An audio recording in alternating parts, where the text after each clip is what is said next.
大家好，我是苏苏姐家的小雨，今天给大家带来一款动物花园毯。本教程电子图解可在微信小程序搜索趣之社进入查看。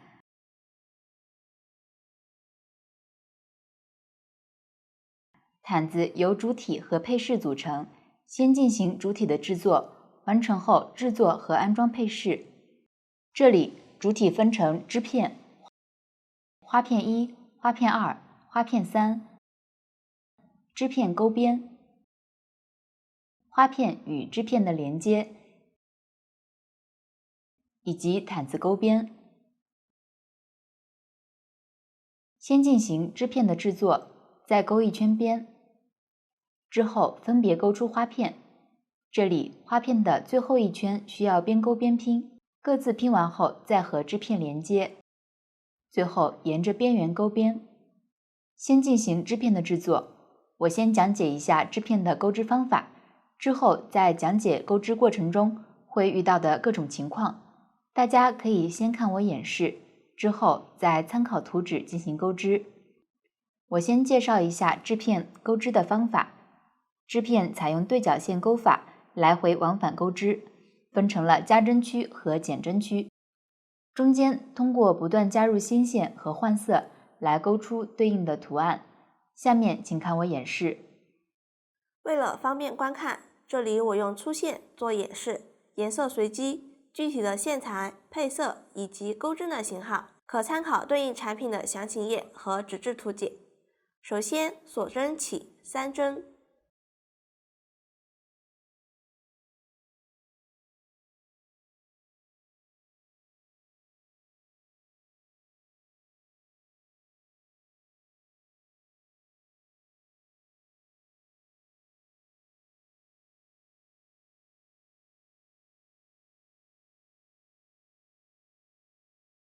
接着钩第一排，3个锁针起立，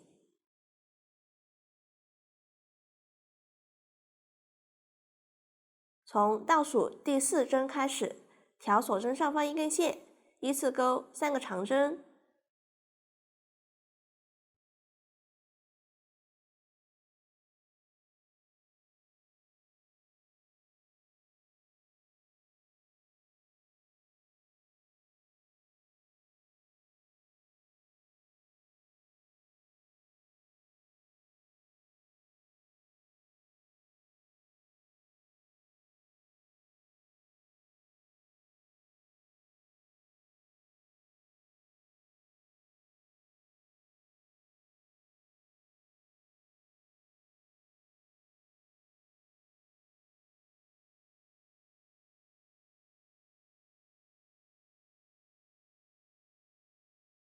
这里把3个锁针、3个长针当做一个花样，第一排只有一个花样，第一排完成。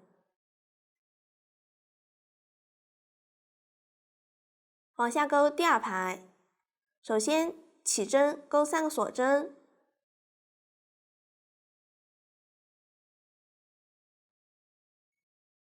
往返钩织需要把织物反过来，逆时针方向翻转，然后挑这3个锁针钩一个花样，先钩3个锁针起立，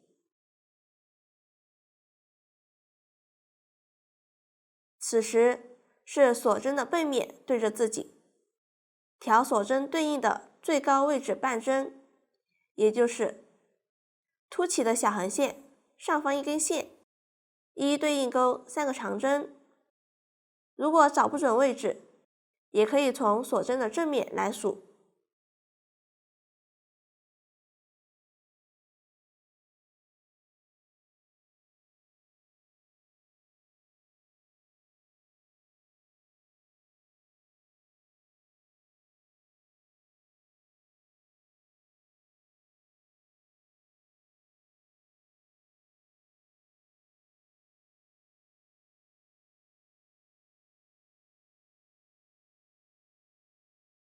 完成后，一个花样就完成了。往下穿入第一个花样，起针位置在其旁边的大洞，也就是这里，穿入大洞，钩织一个引拔针，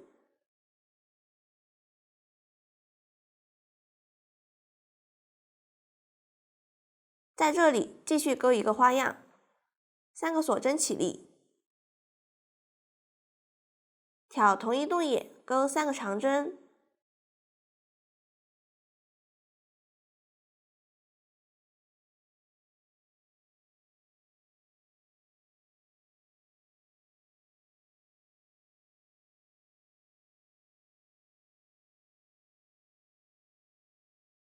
这一排钩了2个花样，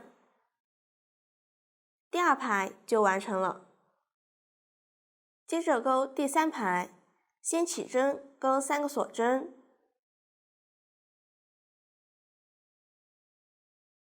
然后翻转，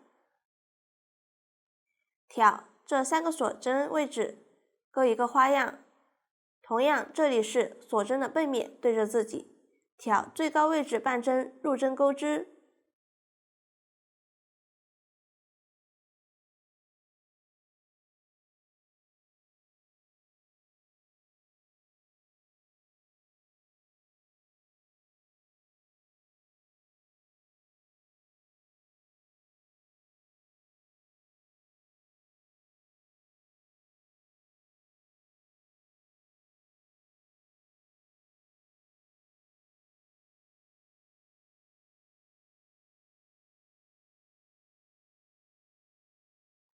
完成后挑相邻花样，起针与长针的缝隙，也就是起立针旁边的洞眼，钩一个引拔针，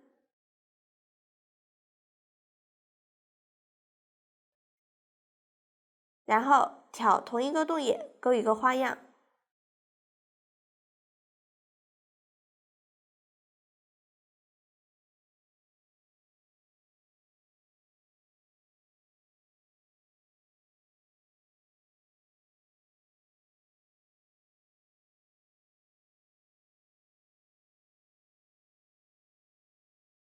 完成后继续挑相邻花样的缝隙处钩一个引拔针，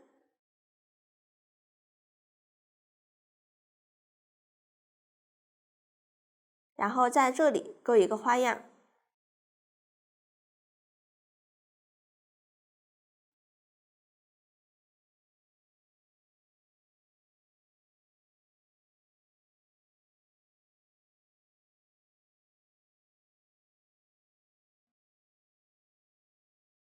第3排完成，这一排钩了3个花样，可以看出这一排的纹理与第1排对应，这是织片的正面，长针的纹理比较整齐。往后区分正反面时，可以参照纹理，同时起针线头要位于右下角。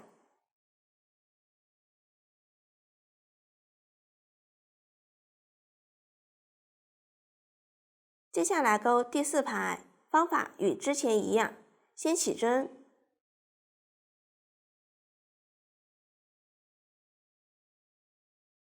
然后钩一个花样，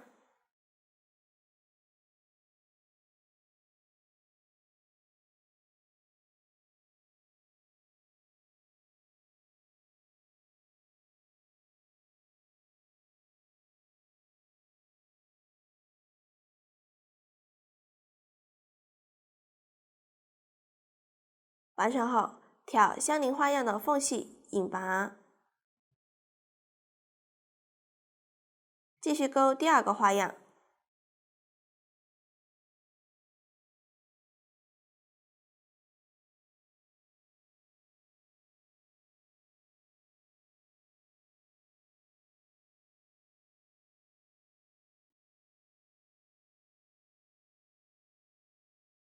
后面花样的位置对应钩花样，花样之间一针引拔针过渡，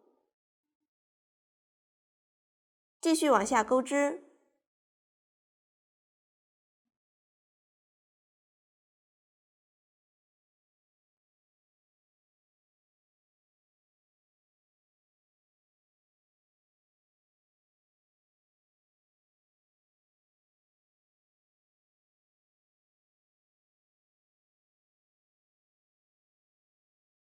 勾完最后一个花样，第4排完成，这一排勾了4个花样。往下按照图解继续钩织加针区的剩余部分，这样加针区的部分就讲解完了。下面钩织减针区，对角两端都需要减少花样。开始先立3个锁针起立，翻转，在下方花样处引拔，然后钩一个花样，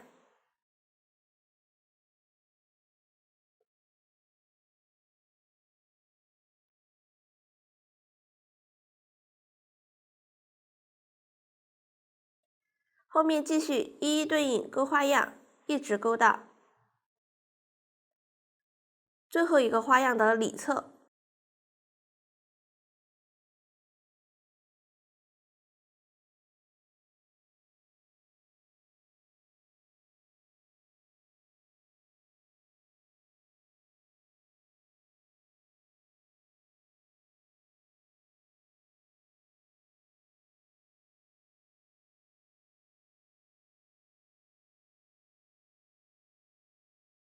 钩完最后一个花样的里侧，后面不继续钩织，进行引拔，这样首尾都少了一个花样。这一排就讲解完了。接着钩下一排，同样的方法，先立3针锁针起立，翻转后在下方花样处引拔，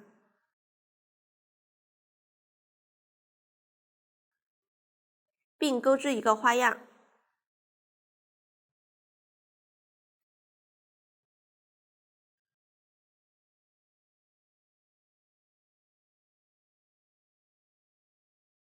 接着一一对应钩花样，钩完最后一个花样里侧，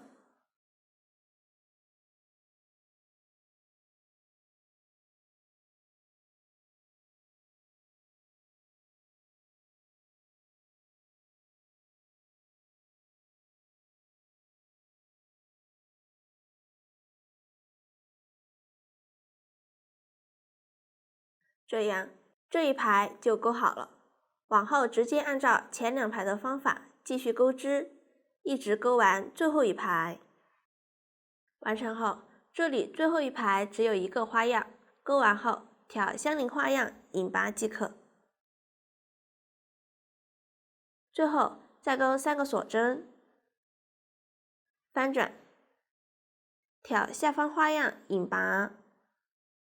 完成后不需要断线，这样减针区就讲解完了。下面讲解一下钩织织片过程中会遇到的几种情况，下面我用小样进行讲解和演示。我先讲解加入新线的方法，有2种情况。我先讲第一种，一排的起始加入新线。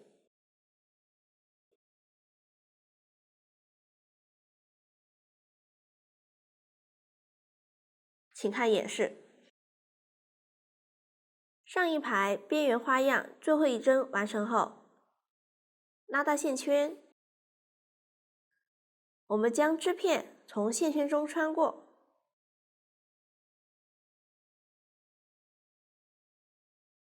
取出新线，打一个活结，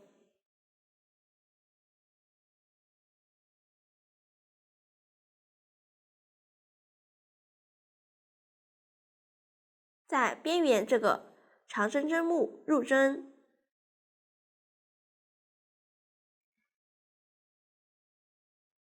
将线钩出，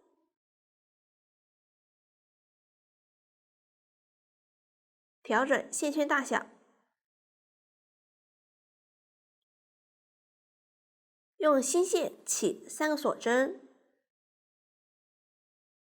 然后翻面，开始钩花样。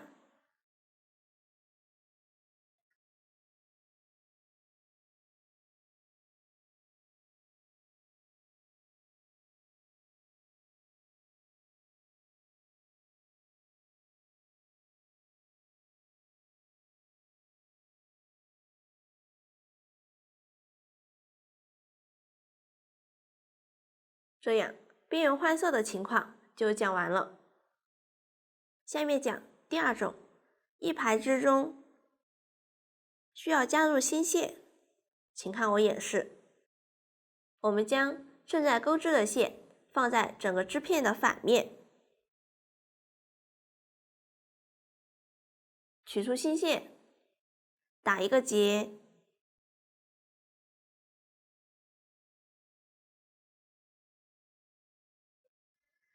钩针穿入缝隙处，将线钩出，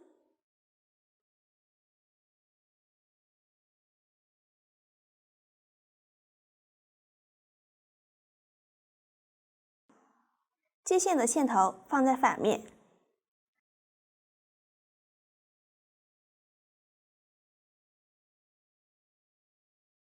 然后钩一个花样。钩花样时，可以将接线的线头包裹住钩织。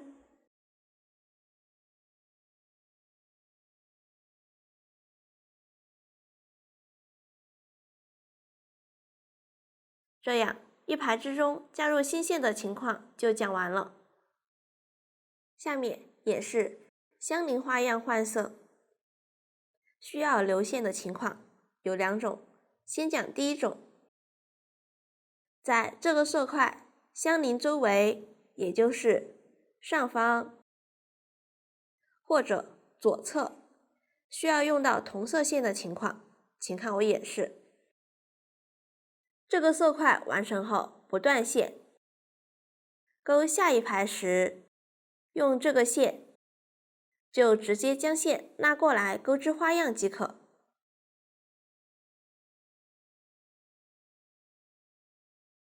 将正在钩织的线放在整个织物的反面，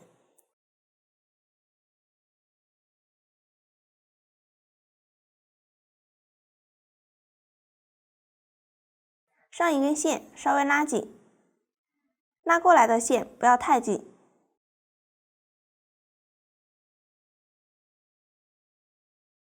拉过来的线在钩花样时包裹进去。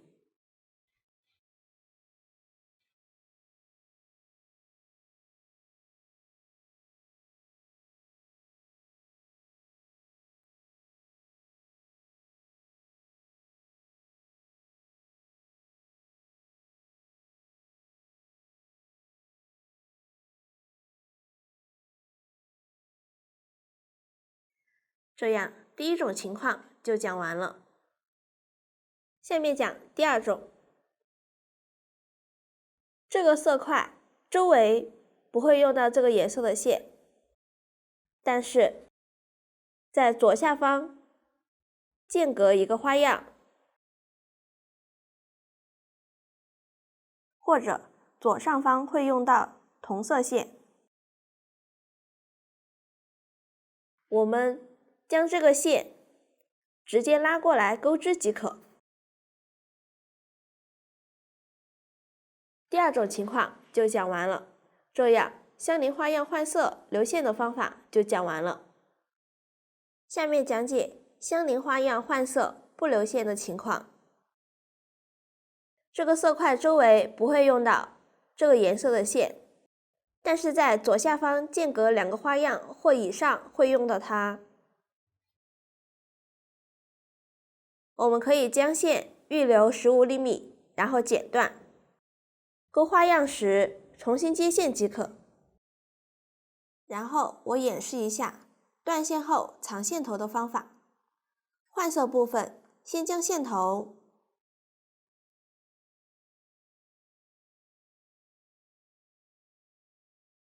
从上方的这个辫子处钩出，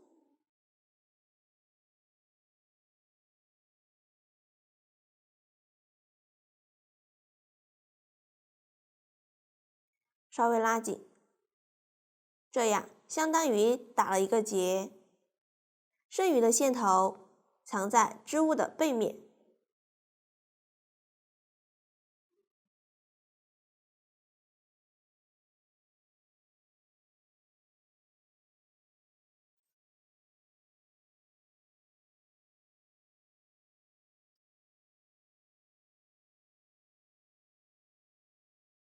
大家多藏几针。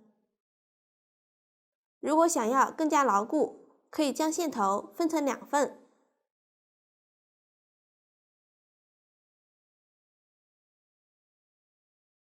将其中一份从相邻位置勾出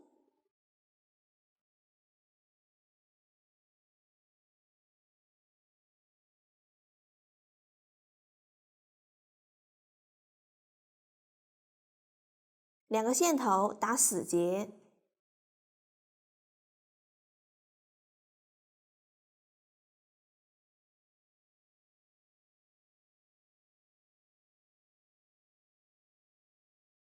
剩余线头再一起藏到织物里面。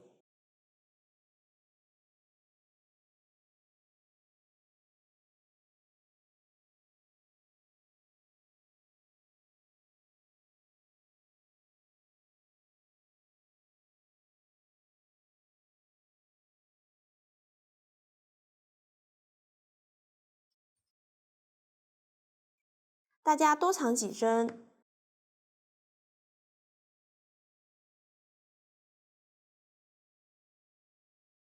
其余线头除起针的线头外，分别藏到织物里面。接线的线头继续在织物里面多藏几针，这样相邻花样换色不留线的情况就讲完了。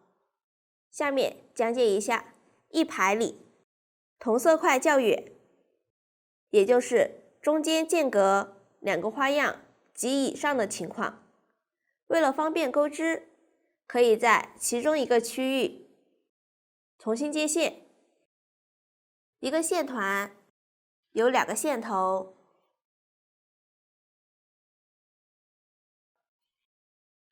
表面和中心各一个线头。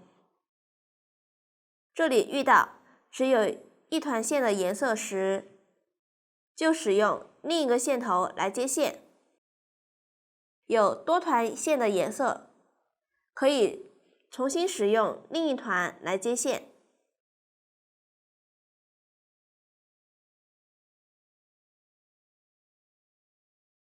先将前一个颜色的线头放于织片背面，然后拿起对应的线接线即可。这样一排里同色块较远的处理方法就讲完了。如果同色块有2个以上的区域，且线团也不够分配时，可以绕小线团来勾较少部分的区域。下面学习小线团的绕法。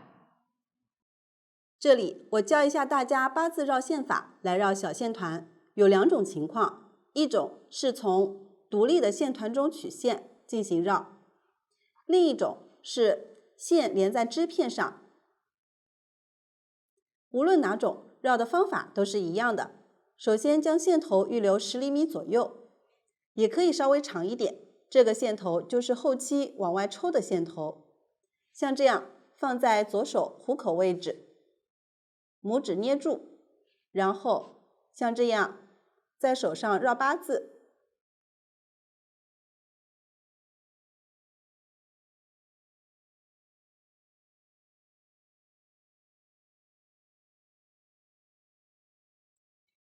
如果线连在织片上绕小线团，就像这样绕。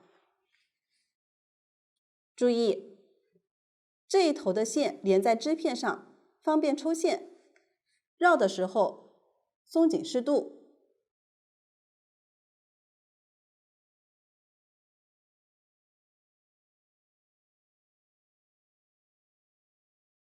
一个色块的针数越多，线团就绕得越多；色块的针数越少，线团就可以少绕一点。后面如果线不够了，再接线编织即可。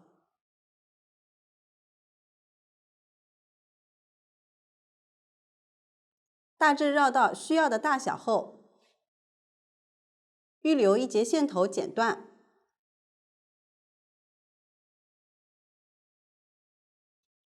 然后像这样打结。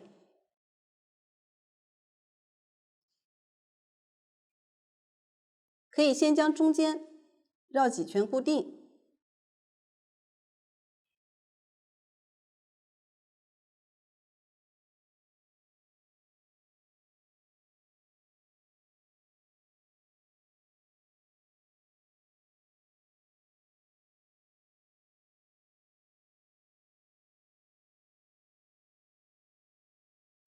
如果线材较光滑，可以多打几个结。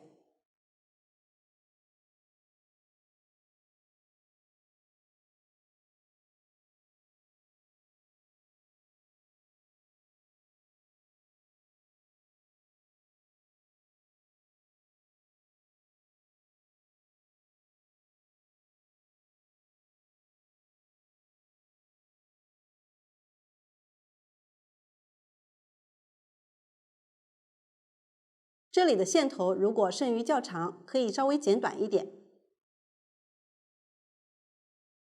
这个就是小线团的绕线方法，大家使用时就像这样轻轻抽线即可。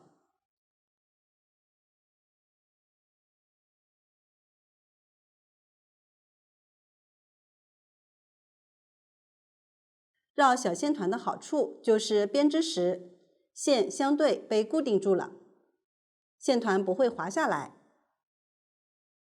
当线团较多时，不容易相互打结，方便编织。如果小线团使用到结尾有点松散了，可以拆下来，重新绕。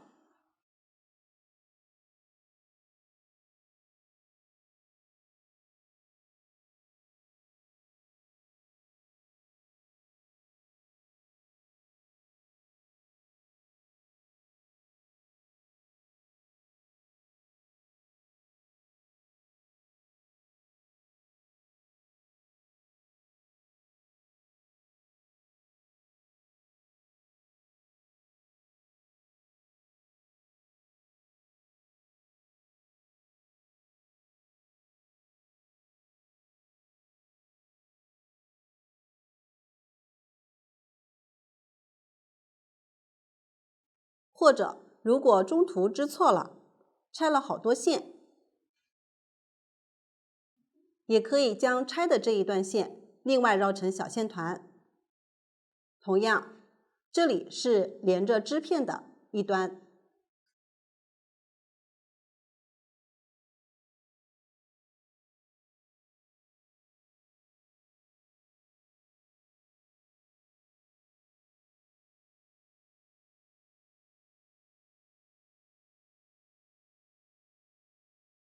绕好后，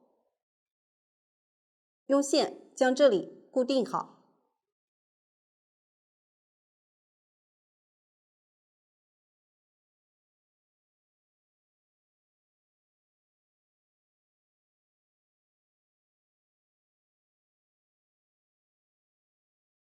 这样就可以了。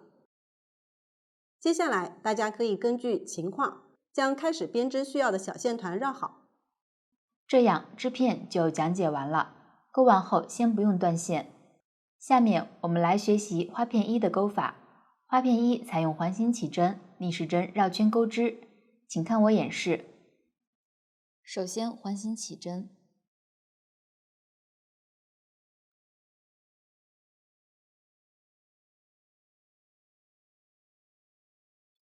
立一个锁针作为短针的起立针，这一针不算一针。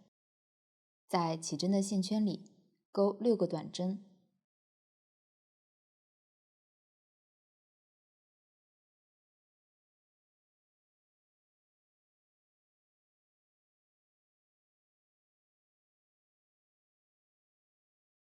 完成后收进织片中心。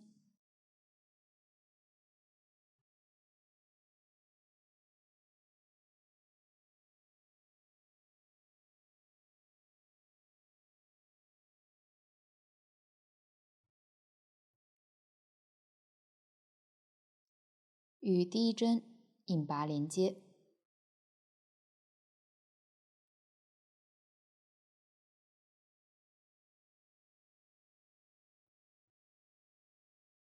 拉紧。连接的引拔针不算一针，需要拉紧，后面就不重复说明了。第一圈完成，接着钩第二圈，立3个锁针作为长针的起立针，这一针对应下方短针的针目，继续在这个针目上钩2个长针。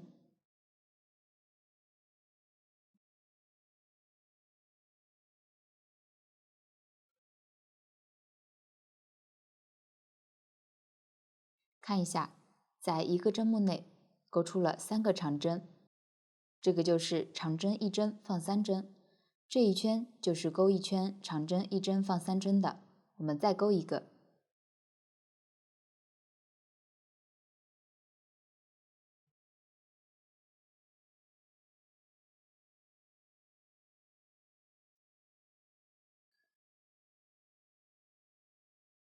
继续按照规律勾完这一圈。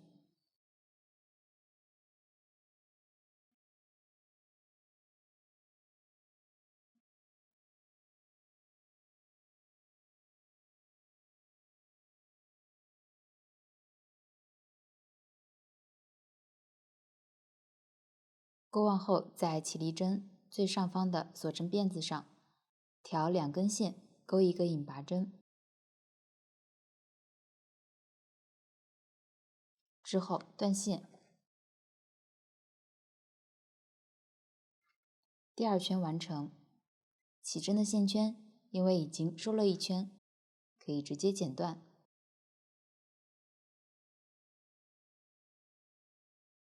接着勾第3圈，先接线，新线打一个活结，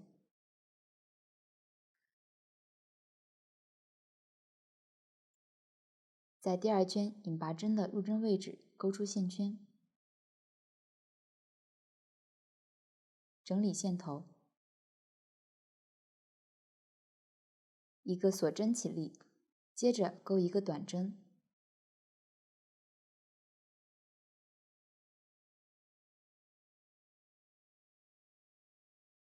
一个短针加针，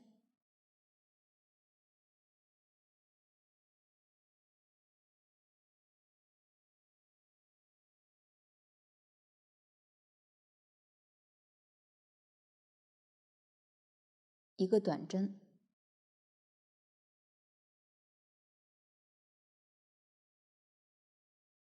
勾完的部分看作一组，这一圈重复一组的规律钩织。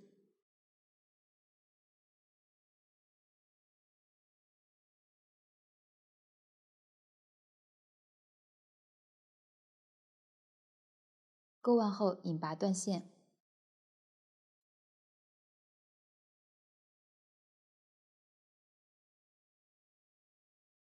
第3圈完成。下面勾第4圈，先接线，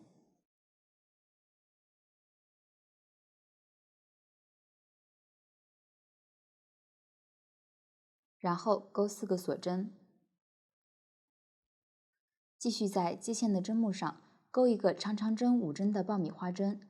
这一针的钩法是先在同一针目上勾5个长长针，钩针绕线2次，穿入针目将线勾出，钩针绕线穿过前2个线圈，重复3次，一个长长针就勾好了。再勾一个长长针，钩针绕线2次，再绕线穿过前2个线圈，重复3次，又一个长长针就勾好了。继续勾完剩下的3针。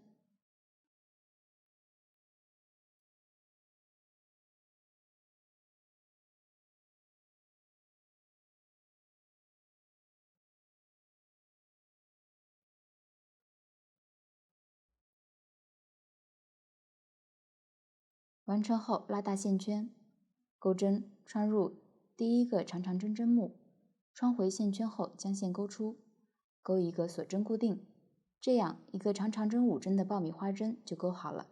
继续勾一个锁针4针的狗牙拉针，先勾4个锁针，接着调下方爆米花针的2根线，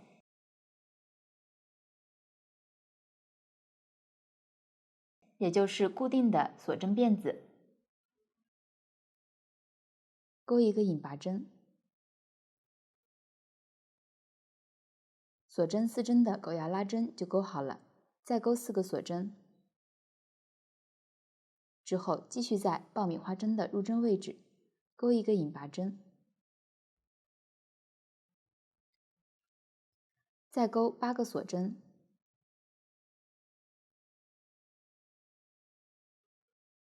并跳过左侧3个针目。注意爆米花下方针目较多，不要数错了。在下一个针目上钩一个引拔针，钩完后，将已经钩完的这一部分看作一组，这一圈重复一组的规律进行钩织。我再演示一次，先钩4个锁针，再钩一个长长针5针的爆米花针，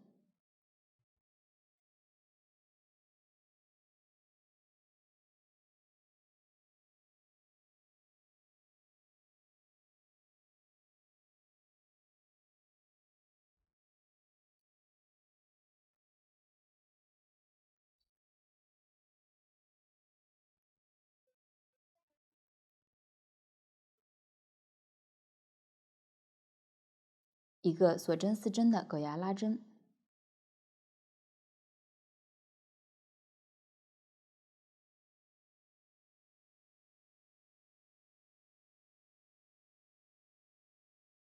，4个锁针，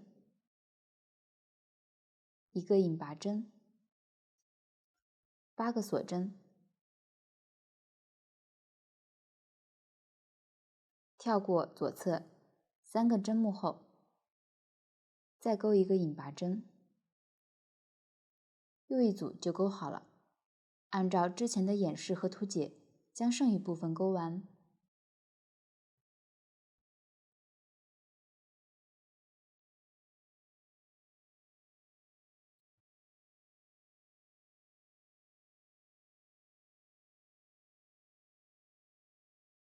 最后一针在爆米花针的入针位置引拔，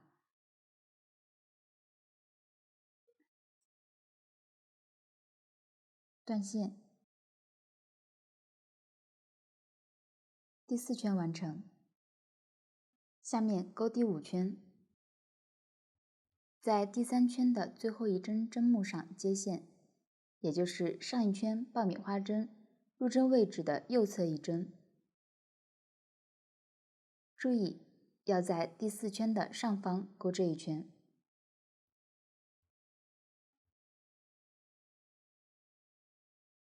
接着钩5个锁针，在第4圈狗牙拉针的锁针洞内钩一个中长针2针的枣形针。这一针的钩法是先钩2个中长针的未完成针，钩针绕线，穿入钩针，将线钩出，一个中长针的未完成针就钩好了。再钩一针，绕线钩出。现在钩完了2个中长针的未完成针，绕线，一次穿过全部线圈，中长针2针的枣形针就钩好了。继续钩3个锁针，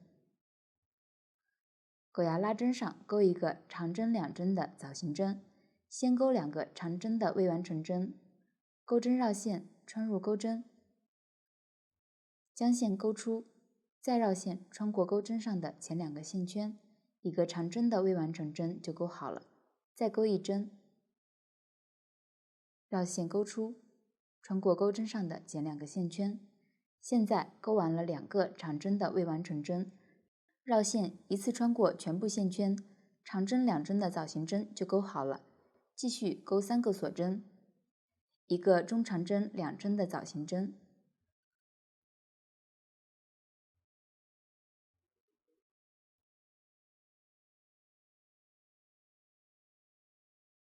，5个锁针，爆米花针入针位置的左侧一针引拔，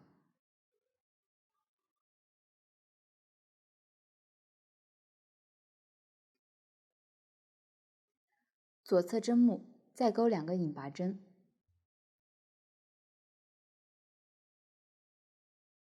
中间这一个引拔针不要拉紧，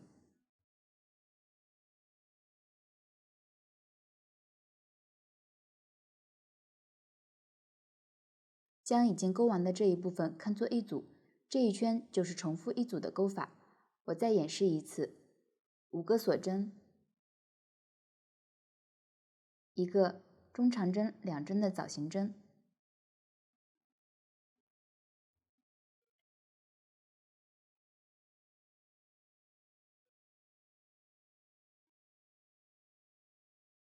，3个锁针，长针2针的枣形针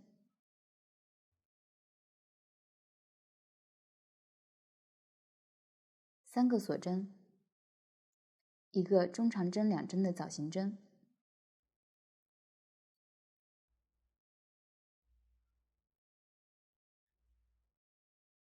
，5个锁针，3个引拔针，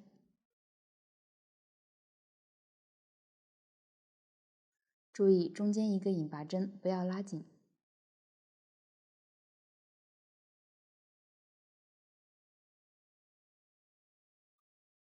这样又一组规律就钩好了，继续按照规律钩完这一圈。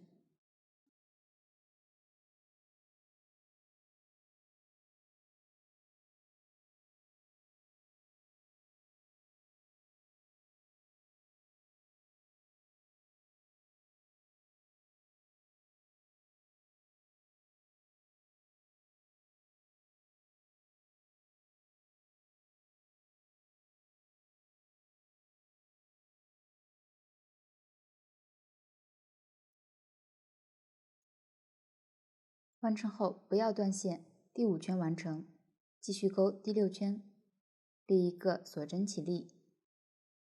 之后在第5圈的锁针辫子上一一对应钩短针，也就是5个锁针的锁针辫子上钩5个短针。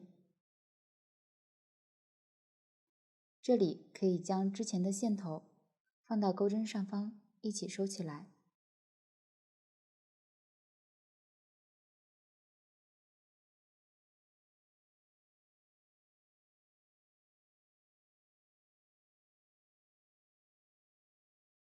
枣形针上钩一个短针，3个锁针上钩3个短针，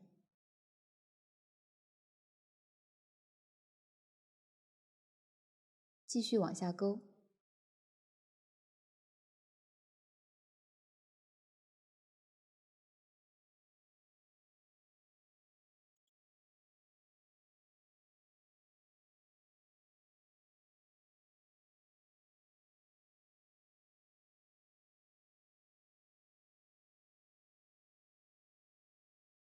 钩到左侧引拔针位置时，挑中间一个引拔针的2根线，钩一个引拔针，其余位置都是一针对应一针钩短针的，按照这个规律将这一圈钩完。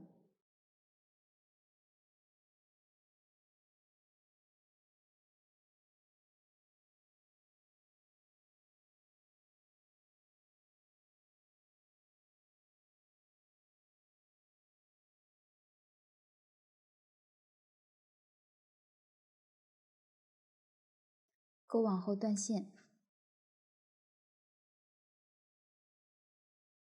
第6圈完成，这里线头我们顺着织片的反面藏起来。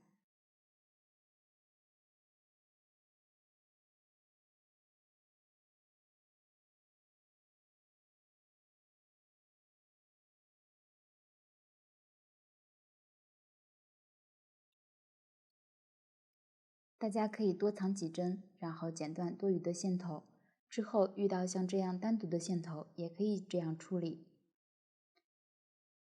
接着钩第7圈，找到第4圈的锁针辫子，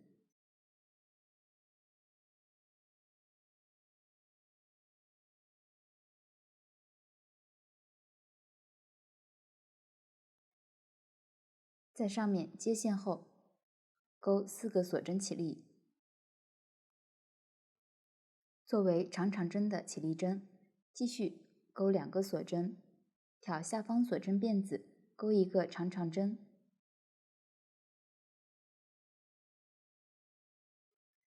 ，3个锁针，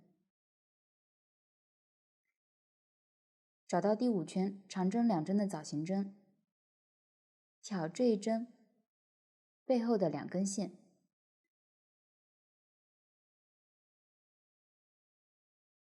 钩一个不拉紧的引拔针和3个锁针。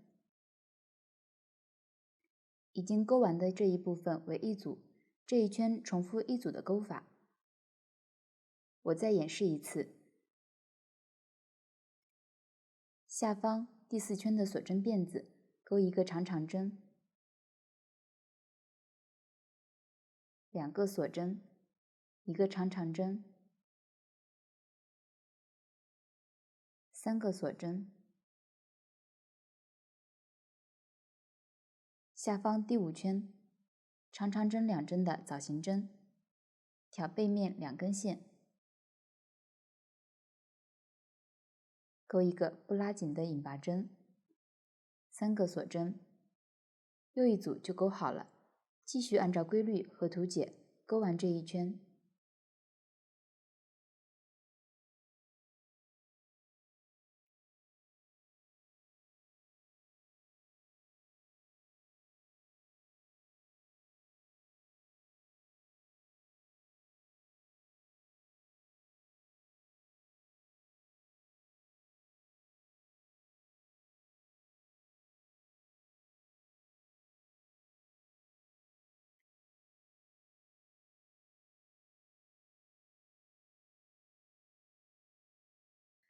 完成后，在起立针上引拔。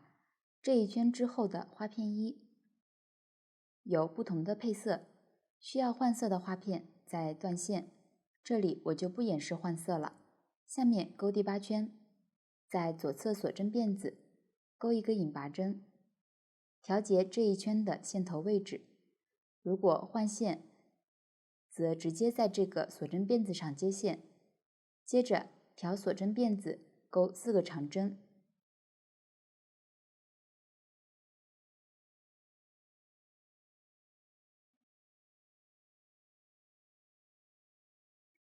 下一个锁针辫子钩3个长针，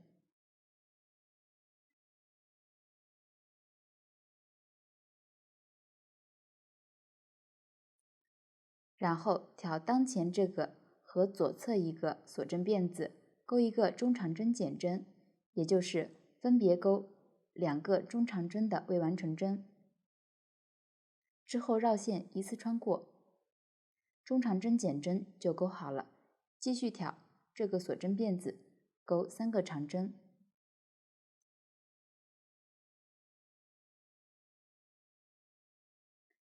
钩完后看一下，这一圈是在2个锁针的位置钩4个长针，3个锁针的位置钩3个长针，且中间要钩一个中长针减针。按照这一规律将这一圈钩完。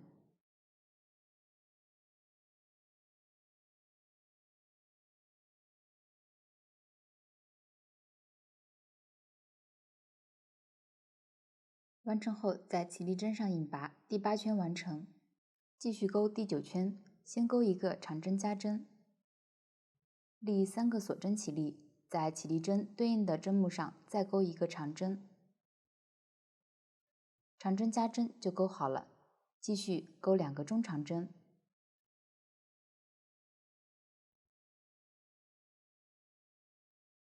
一个长针加针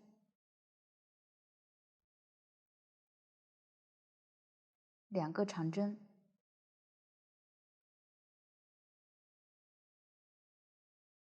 一个中长针，一个短针，一个中长针，2个长针。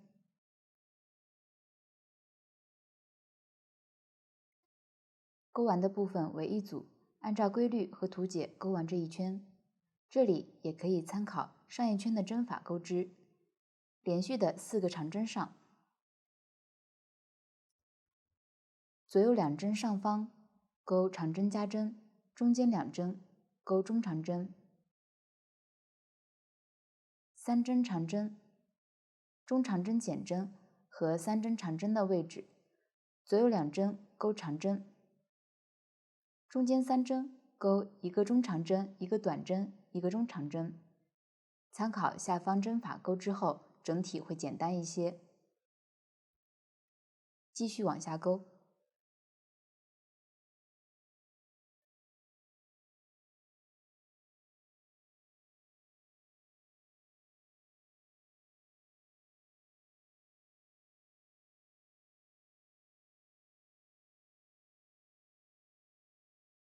完成后引拔，第9圈完成。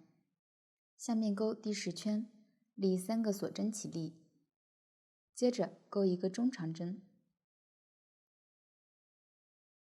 ，2个不拉紧的引拔针，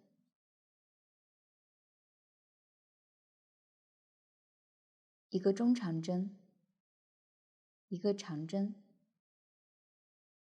，2个长针加针。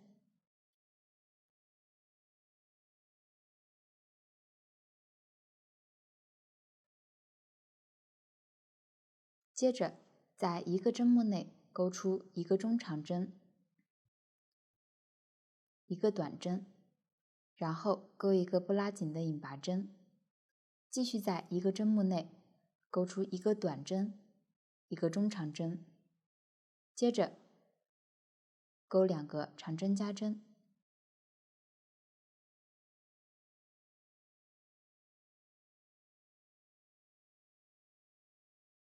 这样就钩好了一组规律，按照规律和图解钩完这一圈，同样可以参考上一圈的针法钩织。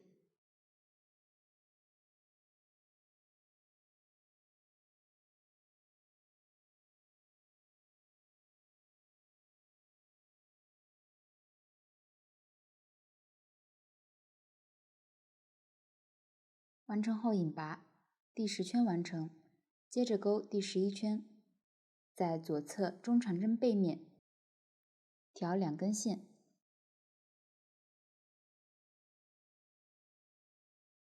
钩一个引拔针，5个锁针，左侧第10圈长针加针下方，第9圈的长针背面调2根线，钩一个引拔针，6个锁针，左侧第10圈第2个长针加针下方，第9圈的长针背面钩一个引拔针，5个锁针，左侧这样一个中长针背面钩一个引拔针，5个锁针。看一下，将这4个锁针辫子和引拔针看作一组，按照规律参考图解钩完这一圈。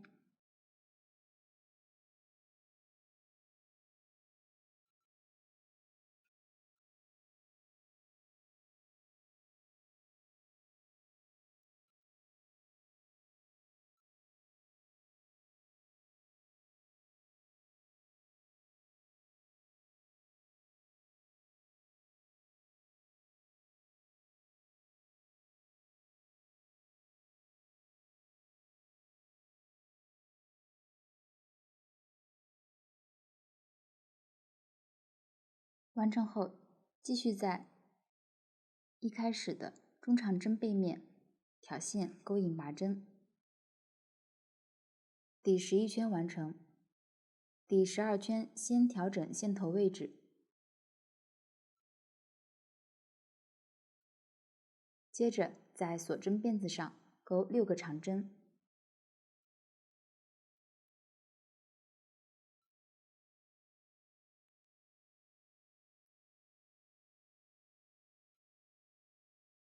下一个锁针辫子钩5个长针，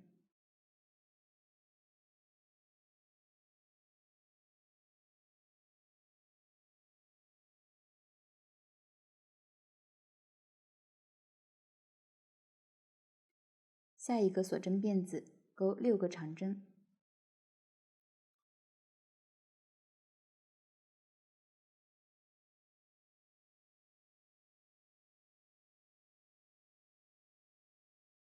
在一个锁针辫子钩一个长长针，4个3卷长针。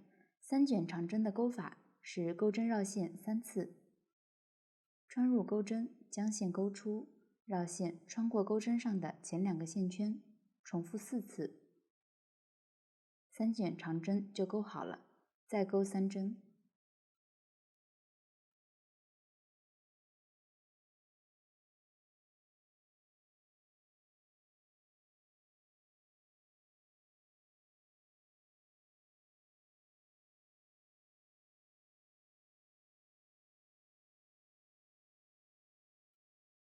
然后钩4个锁针，继续在下方锁针辫子上钩4个3卷长针，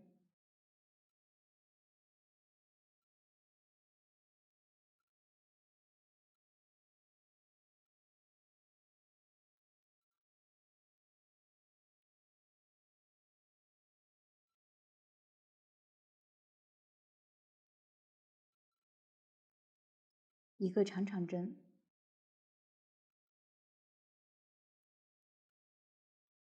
钩完的部分为一组，按照规律和图解钩完这一圈。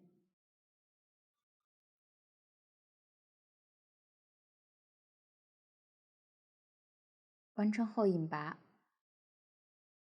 第12圈完成。接下来钩第13圈，先钩5个中长针，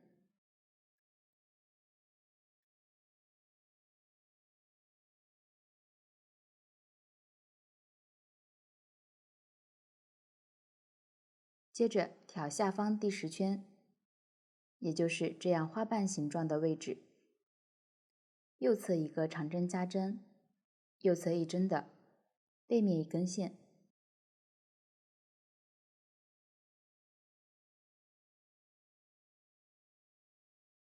和下方针目一起钩一个中长针，这样就连接了花瓣和第13圈。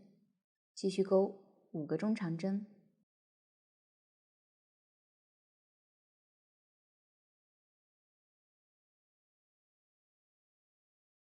然后再钩一个中长针，并连接花瓣。左侧长针加针，左侧一针的背面一根线，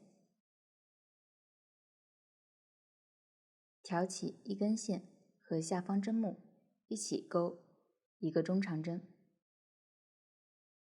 继续钩中长针。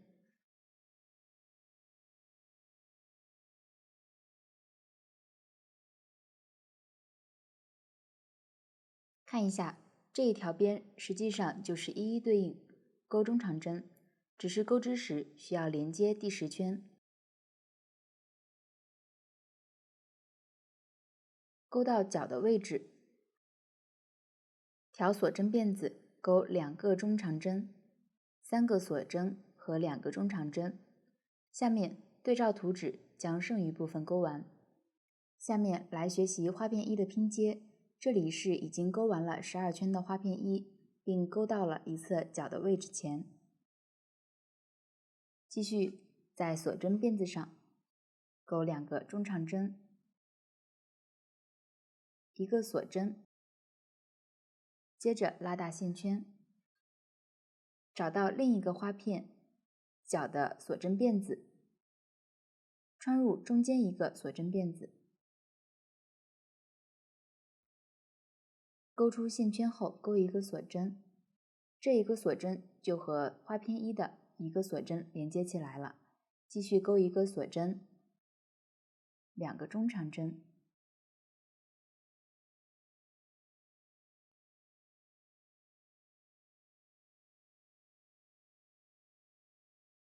这样角的位置就连接好了。下面按照图解钩出7个中长针，这7针要算上角的位置的2针。第3针，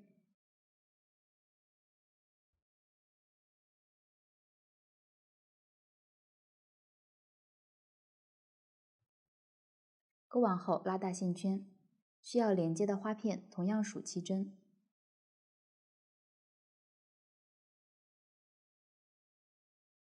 钩针穿入下一针，勾出线圈，完成这一针。这样花片就连接起来了，继续钩7针，然后连接一次。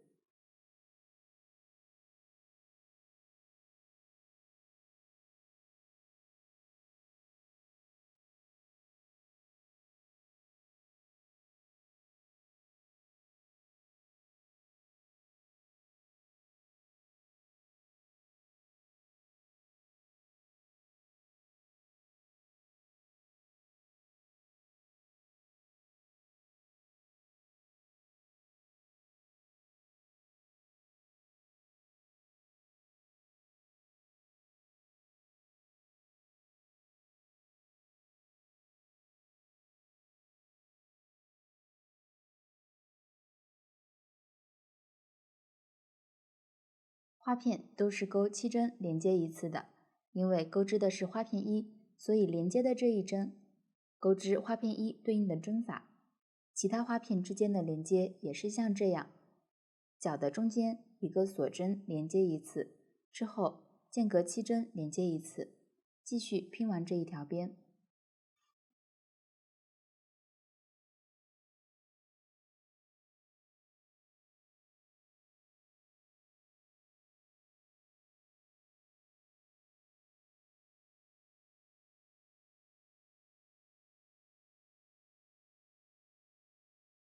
另一侧的角也需要拼接，完成后继续钩完这个花片，这样花片1的拼接方法就讲解完了。